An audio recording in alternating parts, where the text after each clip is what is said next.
নমস্কার বন্ধুরা, তন্হির পাকশালাতে সবাইকে স্বাগত। আমার আজকের রেসিপি চটপটা চিকেন ফ্রাই। যে কোনো দিন বাড়িতে সন্ধেবেলা স্ন্যাক্স হিসেবে বা স্টার্টার হিসেবে কিন্তু এই রেসিপিটা অবশ্যই বানাতে পারেন। সময়ও লাগে কম, উপকরণ যে খুব একটা বেশি লাগে তেমনটা নয়। তাহলে দেখে নেওয়া যাক আমার আজকের এই চটপটা চিকেন ফ্রাই রেসিপি। চটপটা চিকেন ফ্রাই বানাবার জন্য নিয়েছি এখানে 300 গ্রাম পরিমাণে বোনলেস চিকেনের ব্রেস্টের পিস। ছোটো ছোটো টুকরো করে কেটে নিয়েছি। ম্যারিনেশনের জন্য এর মধ্যে দিয়ে দিচ্ছি হাফ চা চামচ পরিমাণে লবণ, হাফ চা চামচ গোলমরিচের গুঁড়ো, হাফ চা চামচ দিলাম চিলি ফ্লেক্স, আর দেব 1 টেবিল চামচ পরিমাণে আদা রসুন বাটা, 1 চা চামচ পরিমাণে ডার্ক সয়া সস, 1 টেবিল চামচ পরিমাণে টমেটো কেচাপ বা টমেটো সস, 1 চা চামচ পরিমাণে দিলাম ভিনিগার। এই সমস্ত কিছু দিয়ে একসাথে ভালো করে মেখে নিয়ে মিনিট 10-15 রেখে দেব।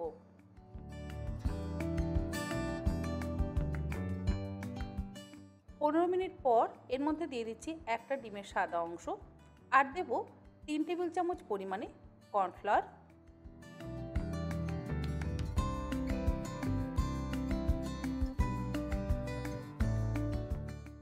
1.5 টেবিল চামচ পরিমাণে দিয়ে দেবো ময়দা। তারপরে সমস্ত কিছু একসাথে আবারও একবার মেখে নিতে হবে। কর্নফ্লাওয়ার যতটা পরিমাণ দেবেন, ময়দা কিন্তু তার অর্ধেকটা পরিমাণ দেবেন। ময়দা যদি বেশি হয়ে যায় তাহলে আবার বেশি নরম হয়ে যাবে, আর কর্নফ্লাওয়ার যদি আবার একটু কম হয়ে যায় তাহলে আবার ক্রিস্পিনেসটা কিন্তু থাকবে না। খুব বেশি নরমও হবে না, আবার খুব বেশি মুচমুচেও হবে না। বেশি মুচমুচে বা বেশি শক্ত হয়ে গেলে পারফেক্ট টেক্সচারটা আসবে না। ময়দা, কর্নফ্লাওয়ার আর ডিমের সাদা অংশ দিয়ে মেখে নেওয়া হয়ে যাওয়ার পর কড়াইতে তেল গরম করে নিয়ে একটা একটা করে চিকেনের টুকরোগুলোকে ভেজে নেব। গ্যাসের ফ্লেমটাকে মিডিয়ামে করে দিয়ে গোল্ডেন ব্রাউন করে ভেজে তুলে নেব।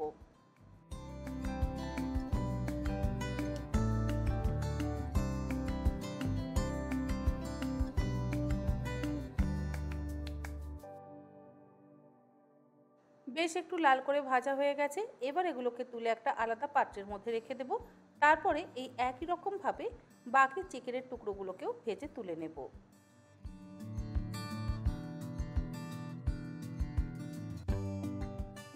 মাংসের টুকরোগুলো ভাজা হয়ে যাওয়ার পর কড়াইয়ে যে অতিরিক্ত তেলটা আছে সেই তেলটাকে কমিয়ে খুব অল্প পরিমাণ একটু তেল রাখতে হবে।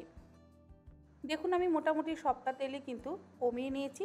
জাস্ট অল্প একটু তেল রয়েছে, 1 থেকে 2 টেবিল চামচ পরিমাণ।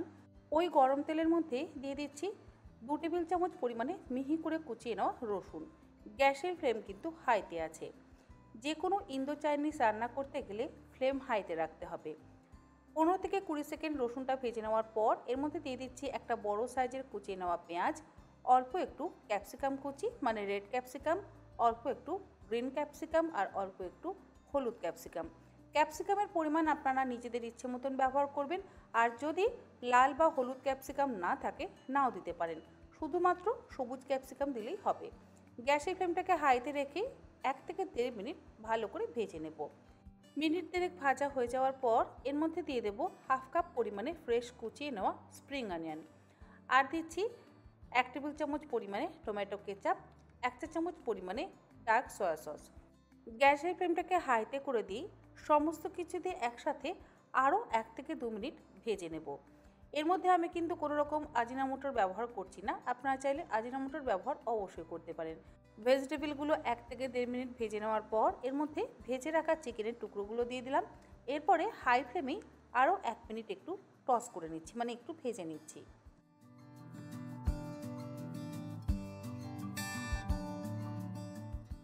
এক মিনিট ভেজে নেওয়ার পর গ্যাসের ফ্লেমটাকে বন্ধ করে দিলাম।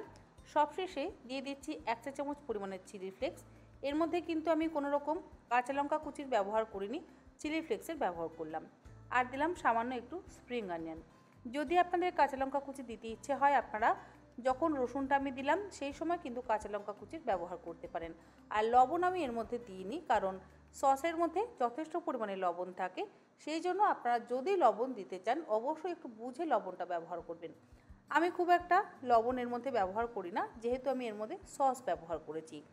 অতিরিক্ত লবণ হয়ে গেলে কিন্তু কোনো রকম ইন্দো চাইনিজ রেসিপি খেতে একেবারেই ভালো লাগে না। তৈরি হয়ে গেল চটপটা এবং মুখরোচক চিকেন ফ্রাই। আশা করি আমার আজকের এই চটজলদি এবং সহজ পদ্ধতির ইন্দো চাইনিজ রেসিপি আপনার ভালো লাগলো। ভালো লাগলে আপনারা যে কোনো দিন বাড়িতে এই রকমভাবে চটপটা চিকেন ফ্রাই বানিয়ে নিতে পারেন। আজ তাহলে এই পর্যন্ত, আবার হাজির হয়ে যাব অন্যদিন অন্য কোনো রেসিপি নিয়ে। ভালো থাকবেন, সুস্থ থাকবেন। ধন্যবাদ।